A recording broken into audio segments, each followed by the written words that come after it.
गावाकडं आलं की शेतातल्या ताज्या ताज्या भाज्या खायला खूप छान वाटतं. ही डिंगरी आहे, मुळ्याच्या झाडाला आलेली आहे. डिंगरीचं झाड असं वेगळं असतं, त्याच्या लांब लांब अशा डिंगरीच्या शेंगा असतात.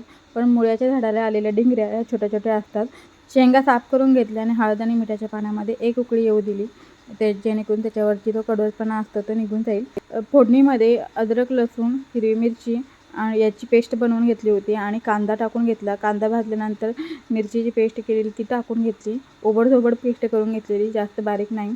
आणि मग त्याच्यानंतर टोमॅटो टाकले. टोमॅटो शिजल्यानंतर आपल्याला जे मसाले टाकायचे ते टाकायचे. हळद, धना जिरा पावडर, थोडंसं मीठ, लाल तिखट, गरम मसाला, चिकन मसाला मी टाकला होता थोडासा.